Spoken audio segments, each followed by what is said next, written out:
तो आपकी स्क्रीन पे एक और सवाल है जो कि 5 नंबर का है, ये भी लेटेस्ट अटेम्प्ट से ही है। तो इसको मैं रीड कर लेता हूँ, करके आपने देना है। अगेन आप यहाँ पे लिखेंगे, मैं आपको जवाब दूंगा कि आपने कितना उसको सही तरीके से अटेम्प्ट किया। सही जी, फोकस होके बोल रहा है, during the year Vinny limited has obtained an office building under a 3-year lease period. मुझे एक बात बताओ, अगर यहाँ पे हमने 3 साल के लिए लीज पीरियड पे कोई भी जगह ली है तो मेरे पास कौन सा IFRS अप्लाई हो जाता है? जल्दी बताओ, जल्दी बताओ, कौन सा IFRS अप्लाई होता है बच्चों? IFRS 16, वेरी गुड, IFRS 16 हो गया। आगे, for relocating its head office, यानी कहने का मतलब ये है कि वो हेड ऑफिस शिफ्ट करना चाह रहे हैं। अकॉर्डिंगली लीज कॉन्ट्रैक्ट के तहत WLL has a right to cancel the lease any time by giving 1 month notice. यानी लीज कॉन्ट्रैक्ट के अंदर ये लिखा हुआ है कि ये लीज कभी भी टर्मिनेट हो सकती है 1 महीने के नोटिस के ऊपर। Further more, after the lease WL has incurred a substantial leasehold improvement cost on the office building। यानी भाई जब उसने लीज पे वो जगह ली है तो उसको ऑफिस को बनवाने के लिए ठीक ठाक खर्चा हुआ है, लीजहोल्ड इंप्रूवमेंट्स हुई हैं, लकड़ी को काम हुआ होगा, फर्नीचर का काम हुआ होगा, वो सारी चीज़ें इन्होंने करवाई हैं, बाथरूम बनवाएंगे, जो भी है, सब के सब इसमें शामिल है। आगे, considering the lease cancellation option, वो कह रहा है भाई क्योंकि लीज के अंदर लीज की कैंसिलेशन का ऑप्शन था, the management has not recorded ROUA। यानी वो कह ही रहा है कि उसने ये वाली एंट्री नहीं बनाई, ROUA डेबिट और लीज लायबिलिटी क्रेडिट। वो बोल रहा है ये वाली एंट्री उसने नहीं बनाई है, ये वाली एंट्री उसने नहीं बनाई। अब क्यों नहीं बनाई, जरा उसके बेसिस देख लेते हैं, आ जाओ। The management has not recorded the ROUA and related lease obligation as they were of the view since WL has the right to cancel the lease anytime it is not a long term lease. Similarly, all leasehold improvement costs were also expense out। यानी जो उसके ऊपर खर्चा भी किया था वो भी उन्होंने एक्सपेंस आउट कर दिया। तो आप ये बताएं, इस हालात वाक़यात में इस सिचुएशन को एनालाइज करें और फिर ये बताएं कि इसकी रिपोर्टिंग इम्प्लीकेशंस क्या हैं, अगर तो हैं भी, जल्दी से करके बताएं। ये सिचुएशन है आपके सामने। ओके जी, अदिला ने लिखा है valuation, we need written representation from the management that whether they will cancel the lease within this year, if yes we will continue with the management treatment, if not okay। तो ये गलत है Adila, very wrong, गलत evaluation. Abdullah, very good यार, क्या response है आज माशाल्लाह। In the given scenario management of WL recorded the lease liability as a short term lease which should not be the accounting because the long term leasehold improvement clearly shows that the ROU and lease liability should be recorded। very well done Abdullah. देखो अब्दुल्ला ने क्या सही लिखा है, आप जब IFRS 16 खोल के देखेंगे ना तो IFRS 16 में ये लिखा हुआ है कि आप सब्सटेंस देखें, इन सब्सटेंस वो उसको कितने टाइम के लिए रखेगा। तो भले ही एग्रीमेंट जो भी हुआ है कभी भी कैंसिल कर देगा, पर सब्सटेंस ये बता रहा है क्योंकि उसने लॉन्ग टर्म लीज इंप्रूवमेंट करवाई हुई है, तो उसकी इंटेंशन क्या बताती है, जल्दी लिख के बताओ, इंटेंशन क्या बताती है उसकी। जब उसने लीज होल्ड इंप्रूवमेंट करवाई हुई है तो मुझे आप एक बात बताए ना, उसने उसने उसने क्या इंटेंशन होगी उसकी, ये देखो ना क्या कह रहा है वो।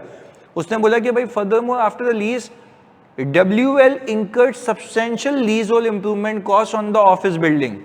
तो कहने का मतलब ये है कि भाई उसने ऑफिस बिल्डिंग पे सब्सटेंशियल लीजहोल्ड इंप्रूवमेंट कराई है। इसका मतलब ये है, इसका मतलब ये है कि भाई उसकी इंटेंशन है कि उसको वो शॉर्ट टर्म के लिए रखेगा।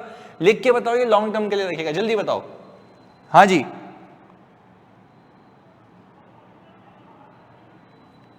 शॉर्ट टर्म या लॉन्ग टर्म? Long term. तो इस केस के अंदर क्या इसने उसको ऑपरेटिंग लीज बना के गलत किया है, जल्दी बताओ। क्या उसने ऑपरेटिंग लीज बना के गलत किया है? बिल्कुल गलत किया है।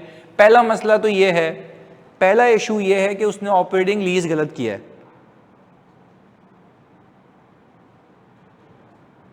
इशू 1 कि उसका जो ऑपरेटिंग लीज बनाने का डिसीजन है वो गलत है, बिकॉज इन सब्सटेंस intention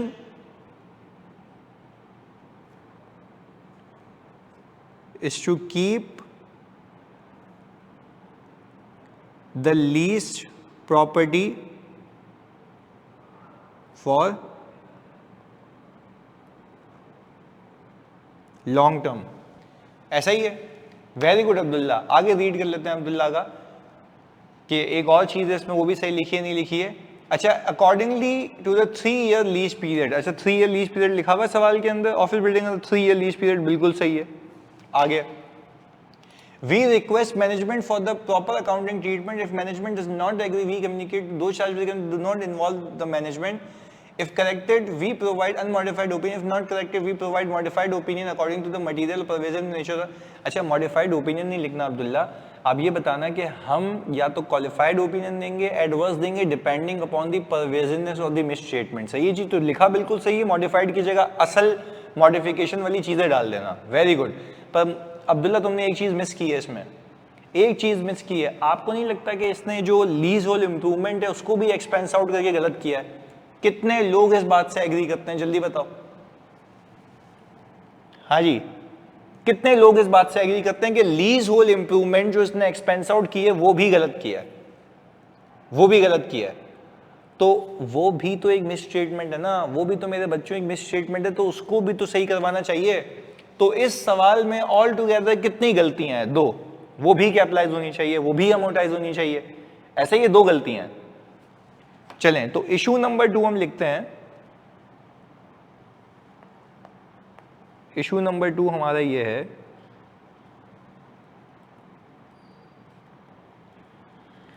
कि आपकी लीज होल्ड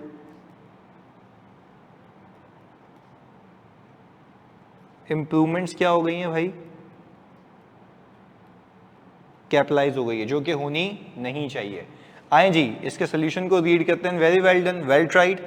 यहां पे लिखा हुआ है lease period of head office premises 3 years and the management is incurred substantial lease hold improvement expenditure. Apparently there is no intention of the management to terminate the lease. ऐसा ही है ना, हमने क्या किया, हमने सब्सटेंस को देखा। जो मैनेजमेंट के एक्शन है वो इस बात की गवाही नहीं दे रहे हैं कि उसकी कोई इंटेंशन हो कि वो उसको कैंसिल करेगा। आगे, considering this is the management has to recognize the right of use of asset and related lease obligation in line with the requirements of IFRS 16. Further, leasehold improvement being substantial in nature should also be capitalized. तो दोनों बातें थी, दोनों बातें हमने valuation में डाल दी। इसके बाद हमने ये कहा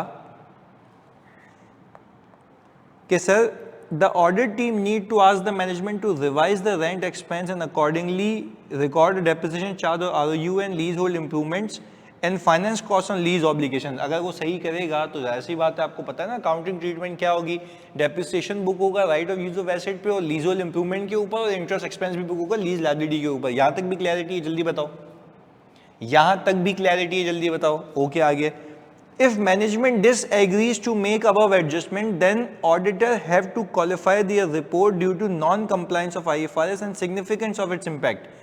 The auditor should also describe the financial effect of the misstatement in the basis for opinion section. आपको याद है मैंने आपको सिखाया था कि basis for modified opinion में impact बताते हैं कि अगर ये सही हो जाता तो मेरा प्रॉफिट इतने से ज़्यादा हो जाता, मेरा जो एक्सपेंस है वो इतने से ज़्यादा या कम हो जाता है, इसका ये इम्पैक्ट होता है। याद आ रहा है कि मेरे right of use of asset जो है इतने से बढ़ जाते हैं, मेरा डेप्रिसिएशन इतने से इंक्रीज हो जाता है, मेरा प्रॉफिट इतने से कम हो जाता। यस, बिल्कुल सही लिखा है, बिल्कुल सही लिखा मीर रमजान ने। Had the accounting treatment would have been done in accordance with IFRS 16, तो आप वो लिखेंगे बिल्कुल। वेरी गुड, कि अगर ये अकाउंटिंग ट्रीटमेंट उसके हिसाब से हो जाती जैसे होनी चाहिए थी तो ये हालात वाकयात हो। चलो मुझे रिकॉल कराओ जल्दी से आप लोग। ये वाली सारी बातें, इम्पैक्ट वाली बातें ओपिनियन में लिखेंगे, बेसिस फॉर ओपिनियन में लिखेंगे, जल्दी बताओ। ओपिनियन में, बेसिस फॉर ओपिनियन में, जल्दी बताओ। इम्पैक्ट वाली बातें, अच्छा बेसिस फॉर ओपिनियन में। चले एक और चीज़ बता दें ताकि मेरी तसल्ली के लिए मुझे बता दें प्लीज़, एक और चीज़ बताएं। शुरू कहाँ से हम बेसिस फॉर ओपिनियन, मुझे याद आता है हम बेसिस फॉर ओपिनियन शुरू यहाँ से करते थे कि हमने ऑडिट किया आयजा के तहत। याद आ रहा है? याद आ रहा है? ऐसे करेंगे ना, या पहले ये बताएंगे और फिर वाली बात लिखेंगे जो मैं कह रहा हूँ। जल्दी बताओ, सीक्वेंस बताओ। We have perform audit in accordance with आयजा, हम इंडिपेंडेंट थे। पहले ये वाली बातें करूंगा या पहले ये बताऊंगा, या पहले ये बताऊंगा जो इशू है? जल्दी बताओ, सोच के बताओ। हाँ जी मेरे बच्चों, सोच के बताना। देखो बेसिस फॉर ओपिनियन ना, we perform audit very good. भाई अक्सर कह रही हैं वो पहले लिखेंगे, आप सबकी क्या राय है जल्दी बताओ। We perform audit in accordance with international standards on auditing, very good. पहले वो आएगा और फिर उसके बाद ये बताएंगे। क्लियर है? डन हो गया? अच्छा एक और बात बताओ, समझने की बात है, ऐसे मतलब ढीठ हूँ इसलिए पूछ रहा हूँ तुम लोगों से, अगर तुम्हारी स्कोप लिमिटेशन होती और परवेजिव नेचर की होती तो क्या तुम ये लिखोगे उसमें कि we conducted audit in accordance with आइजा? फिर क्या लिखेंगे? फिर क्या लिखेंगे? We were engage, very good. ये बातें भेजे में फिक्स है ना, तो गेम ही ऑन है। वेरी गुड, ये बातें फिक्स है तो गेम ऑन है, बेहतरीन जा रहे हो। अगले सवाल पे चलें। हाँ जी अगले सवाल पे चलें।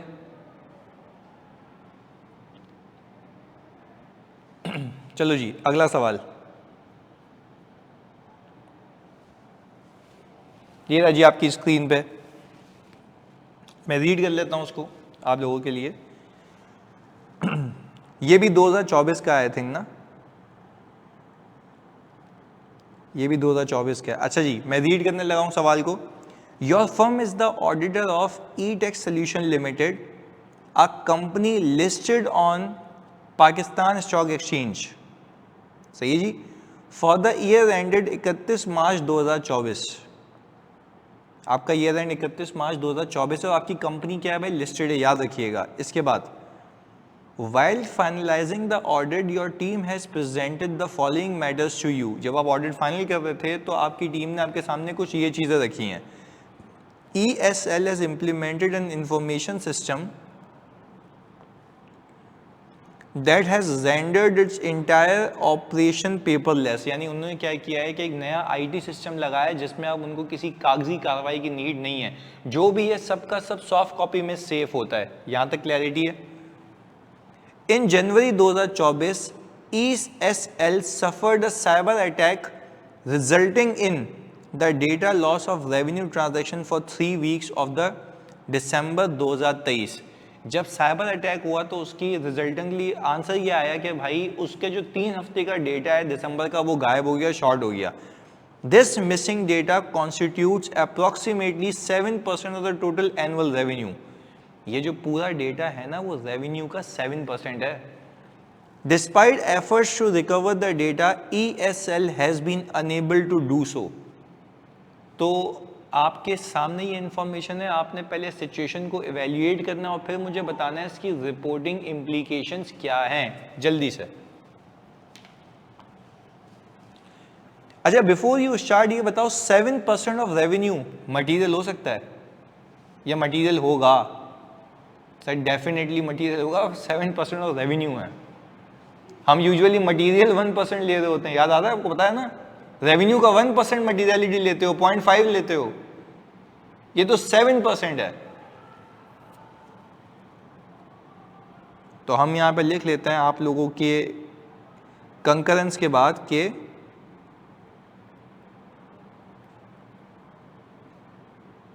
Considered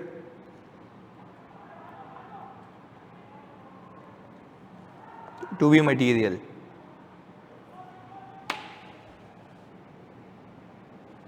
In the above situation, ESL system has lost data due to which we are unable to obtain sufficient appropriate audit evidence about the revenue and its effect is material। Okay, since the scope limitation material, we will give a qualified opinion explaining the nature of scope limitations, the basis for qualified opinion section। Very good Mir Hamza, very well written। आपने सिर्फ ये बताना है since the scope limitation is material, तो material क्यों है वो bracket में लिखोगे। सही है, ये चीज़ मिस की है आपने, क्योंकि अगर आपने मटीरियल बताना होता ना, you need to document it कि why it is a material thing. Clear है? अदीला लिखती हैं as auditor is unable to collect evidence of 7% of the revenue as it is a material portion, auditor consider alternative procedure to gather opinion, to gather opinion नहीं गलत, to gather evidence. If auditor is still unable to give qualified opinion for it scope limitation. अच्छा अदीला हमें थोड़ी सी जो drafting है ना वो सही करनी पड़ेगी, and I am really happy कि आप लिखते हैं, माशाल्लाह अच्छी बात है। आप सिंपल यहाँ से शुरू करें कि एंटिटी ने डेटा लूज किया अपना due to a cyber attack, and from the alternative procedures as well, auditor is unable to verify the revenue. So this constitutes a scope limitation. Adeela यहाँ तक बात समझ आती है? Since it represents 7% of the total revenue, it is considered to be material. It is considered to be material. So the auditor gives a qualified opinion and describe the nature of scope limitation is basis for qualified opinion section. ये आपका जवाब होना चाहिए. चलिए अब्दुल्ला लिखते हैं, in the given scenario the ESL implemented information system and rendered its entire operation paperless. अच्छा देखो ये रिपीट करने की नीड नहीं थी अब्दुल्ला, बट चलो खैर सही है. Cyber attack in January 1 cost the loss of data of 3 weeks of December, which is 7% of the revenue, which shows it is material. We should try to found, we should try to find, yeah, we should try to find नहीं लिखते हैं, obtain लिखते हैं. Evidence from paper form if available, otherwise it constitutes a scope limitation which beyond the entity's circumstances. नहीं, which beyond the entity circumstances. ये थोड़ी सी अंग्रेजी सही करनी पड़ेगी, और अच्छी बात है आप लिखते हो तो देखो मैं चेक करके बताता भी हूँ. Which is beyond the entity's control, beyond the control of the entity. सही है जी.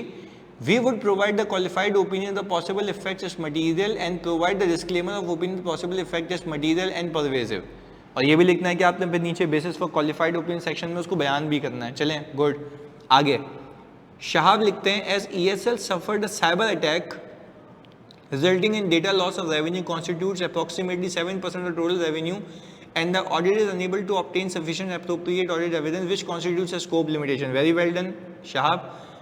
As 7% of the total revenue considered to be material, the auditor will express a qualified opinion, discuss the nature of scope limitation basis for qualified opinion paragraph. Very good. Behreen. Aksa. During the year, ECL suffered a cyber attack resulting in a loss of 7% data that constitutes revenue and auditor is unable to obtain sufficient appropriate audit evidence which is a scope limitation. Auditor is required to qualify the opinion in this respect. क्योंकि आपने फिर ये लिखना था, अच्छा material लिख दिया था आपने, नहीं आपने मटीरियल नहीं लिखा. अक्सा आपने एक चीज़ मिस कर दी है कि अगर आप ये कह रही है ना कि आपने ओपिनियन को क्वालिफाई करना है तो आपने फिर ये भी बताना होगा कि ये इसलिए कर रहे हो क्योंकि आपके लिए स्कोप लिमिटेशन मटीरियल कंसिडर की जा रही है. सही है. और फिर ये लिख देना कि basis for qualified opinion section में हम ये बताएंगे. अच्छा एक और चीज़ है बच्चों जो आप मिस कर गए, बताऊं जल्दी बताऊं एक चीज़ जो मिस कर गए. नहीं कैम तो आएगा ही ना. कैम तो लिस्टेड इस मैटर की वजह से कैम नहीं आएगा. कैम तो वैसे भी आएगा ना. पहले जल्दी बताओ, ये भी गलत कहा आपने. देखो मेरे बच्चों कैम तो वैसे ही आएगा ना EOM भी नहीं आएगा. अब मैं बताऊं जल्दी बताऊं मैं रिपोर्टिंग इम्प्लीकेशन में. चलो इधर सुनो. रिपोर्टिंग इम्प्लीकेशन में अगर आप कोई मॉडिफाइड ओपिनियन देते हैं ना, अगर आप कोई मॉडिफाइड ओपिनियन देते हैं तो आपको पता है सीन क्या होता है. मॉडिफाइड ओपिनियन के केस में आप कैम में एक लाइन लिखते हैं. हाँ मीर हमजा वेरी गुड. क्या लाइन लिखते हैं? In addition to the matters described in basis for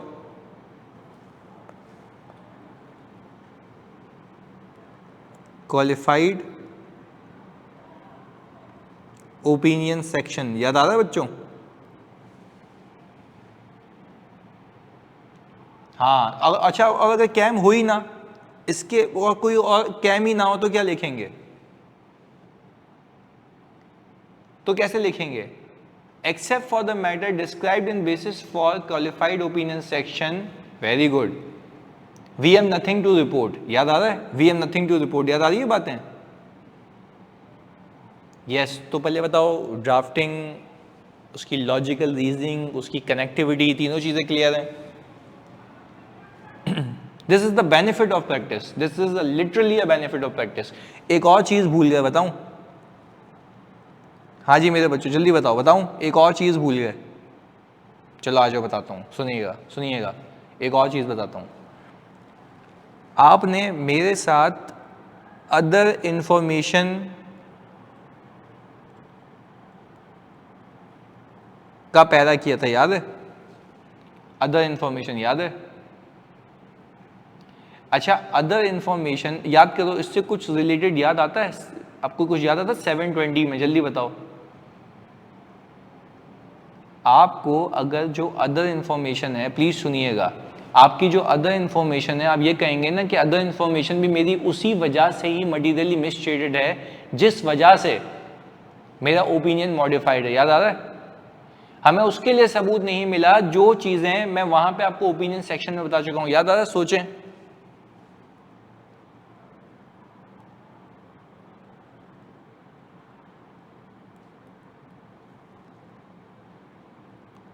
reference to qualified opinion section. याद करें हम क्या लिखते थे? हम ये लिखते थे ना इसके अंदर कि जिस वजह से मुझे सबूत नहीं मिला मेरे फाइनेंशियल स्टेटमेंट्स में, वही सेम वजह से यही मेरी जो अदर इंफॉर्मेशन है वो भी मटीरियली मिसस्टेटेड है, क्योंकि मुझे उसके बारे में कुछ पता नहीं है। याद आ रही है बातें? ओके, अब ये देखिएगा, यहां पे देखते हैं क्या लिखा हुआ है। The revenue not verified by the auditor 7% of the total revenue. Again मैं क्या कहता हूं कि आपका आइडिया सेम होना चाहिए, आपकी ड्राफ्टिंग कैसी भी हो। तो आप सब ने ये लिखा था 7% वाली कहानी। Is therefore material audit team needs to determine that the possible effects of the financial statements of the auditor inability to verify revenue could be material. This would also affect receivable and cash balances. If the auditor cannot obtain evidence through the alternative audit procedure, it would be a scope limitation. Since the effect is confined to a single element of the financial statement, the effect is material but not pervasive. The auditor should discuss this matter with those charged with governance and explain their viewpoint regarding their inability to obtain sufficient appropriate audit evidence. फिर आ गए हम implication on audit opinion पे. If the auditor determines that the potential effect of the financial statement due to inability to verify revenue is not material, an unmodified opinion बोला कि अगर material नहीं है, जो कि हो नहीं सकता, ये फजूल बात लिखी हुई है, आपने सिर्फ मटीरियल की बात करनी है क्योंकि दूसरी तो खुद ही कवर हो जाती है. If the effect is material in nature, the auditor will express a qualified opinion. The auditor will include a basis for qualified opinion para, in which the auditor will discuss the matter that will give rise to the modification, the inability to obtain sufficient appropriate audit evidence. यहाँ तक clarity है बच्चों? जल्दी बताओ. अब आते हैं other reporting responsibilities पे. When there is a limitation of scope with respect to a material item in the financial statements, the auditor will not have obtained sufficient appropriate audit evidence about that matter. In these circumstances, the auditor may be unable to conclude whether or not the amounts or other items in other information related to this matter result in the material misstatement of other information. ये कह रहा है जब वहाँ पे please सुनिएगा, जब वहाँ पे मुझे फाइनेंशियल स्टेटमेंट्स में नहीं पता कि इसमें क्या हुआ हुआ है, तो सेम चीज़ों के लिए अदर मैटर अदर इन्फॉर्मेशन में भी तो मुझे नहीं पता होगा ना कि क्या चीज़ें हुई हुई हैं. तो यही बात कह रहा है. Accordingly, the auditor may need to modify the statement relating to other information to refer the auditor's inability to obtain audit evidence respect of which auditor's opinion on the financial statements has been qualified. तो जो मैंने आपको बात बताई ना, आप उसको refer करेंगे और कहेंगे कि जिस वजह से मुझे वहाँ सबूत नहीं मिला, उसी चीज़ों की वजह से यहाँ पे भी मैं कोई उस पर कमेंट नहीं कर सकता. आगे सर नॉट कन्फाइंड नहीं है ऊपर लिखा है, तो it also affect cash and bank. वो कह रहा है कि अगर फॉर एग्जाम्पल कह रहा हूँ आपको कि अगर रेवेन्यू के सपोर्ट्स आपको नहीं मिल रहे, तो वो रिसीवेबल या कैश उसके अगेंस्ट में डेबिट हुआ होगा, तो वो भी आपको ऑल्टरनेटिवली वेरीफाई नहीं हो पाएगा. बात समझ रहे हो मुबशिर? हाँ वो भी लिख सकते हैं अब्दुल्ला. सही है मुबशिर, बात क्लियर है? वो लॉजिकल बात कह रहा है. वो कह रहा है अगर रेवेन्यू क्रेडिट वेरीफाई नहीं कर पाया तो डेबिट भी नहीं हो पाएगा ना. क्लियर है? पर वो लैग सेम है, एक एंट्री का इंपैक्ट है ना. सही है.